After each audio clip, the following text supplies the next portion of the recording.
Howdy folks, my name's Christian and welcome to Bullish on Farming. Today I'm just calling the mums over. Another hot day and still no rain. But we can't complain. This is what we're moving our mamas into here. Some nice full lush pasture. Looking at 60 days of rest here. And we got about 2 feet of forage. Or vegetation, I should say. More than enough for the cattle to forage. There was a stretch last week where I was doing multi-day paddocks, 48-hour paddocks, 2-day paddocks, whatever you want to call it. And because we had a heat wave, such hot weather, the cattle were just staying in the shade. Today's a little cooler, but still 25 degrees Celsius. And I've been keeping them on 1-day paddocks. And you can see that they're not lazy anymore. So I guess what I'm trying to say is, yep, come on, mamas. I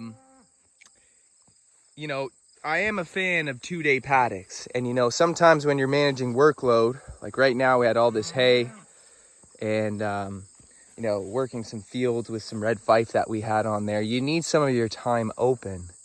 So by doing multi-day paddocks, it offers you that flexibility of not having to do the daily chores of moving the cattle, which entails moving the water tub, setting up new fences. So it's nice sometimes to use a 48-hour paddock. Depends on what type of help you have on the farm, of course. But the cattle were getting lazy. And, I'm not just going to attribute it to the cattle because as we've had drought-like conditions,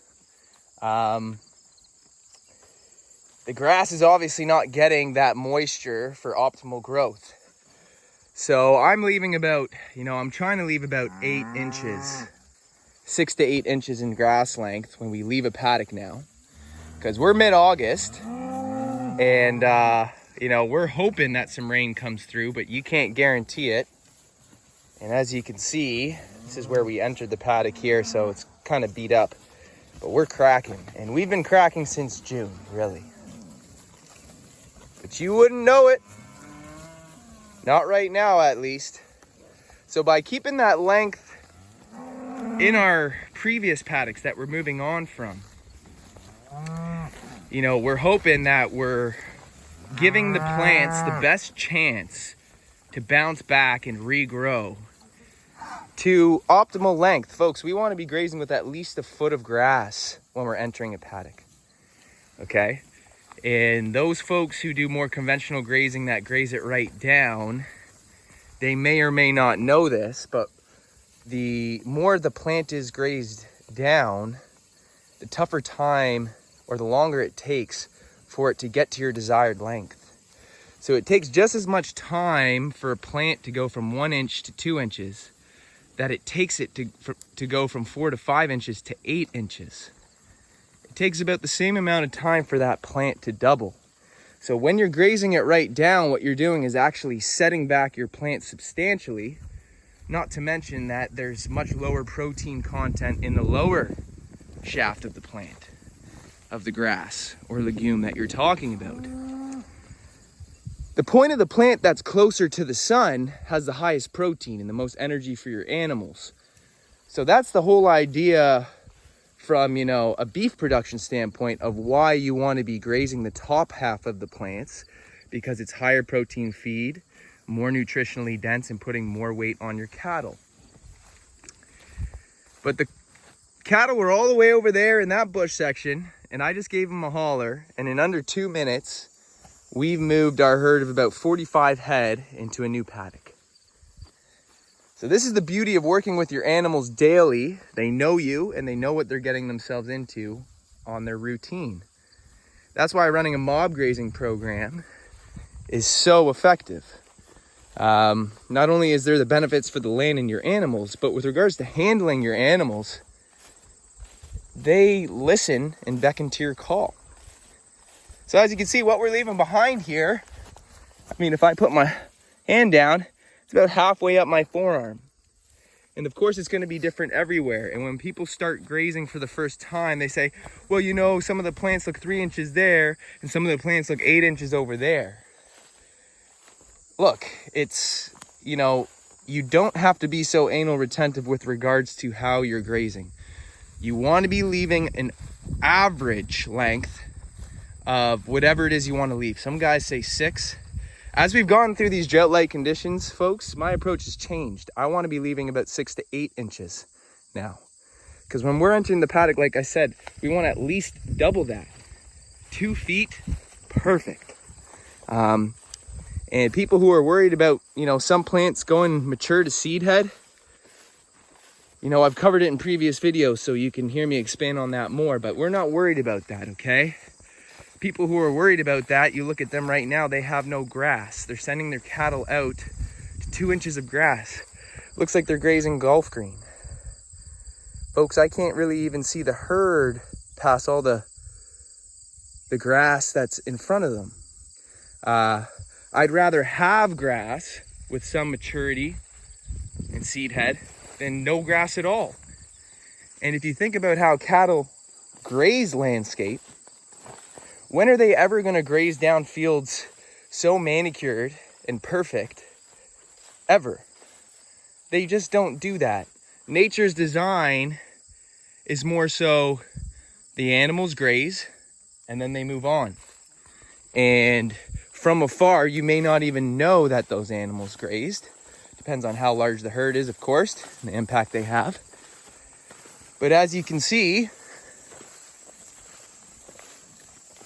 just turning out the cattle to this paddock, I'm not worried about overgrazing it.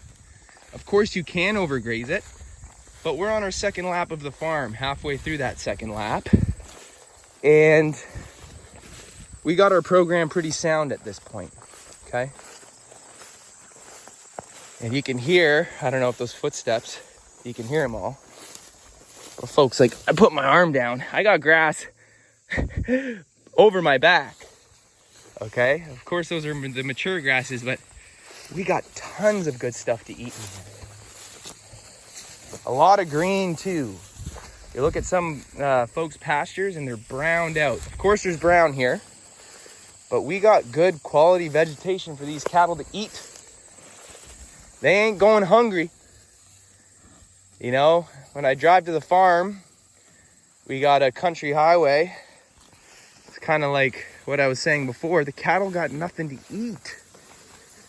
It's been a tough year for people who are counting on the rain to provide them with the feed that they need. And of course, moisture comes into play heavily.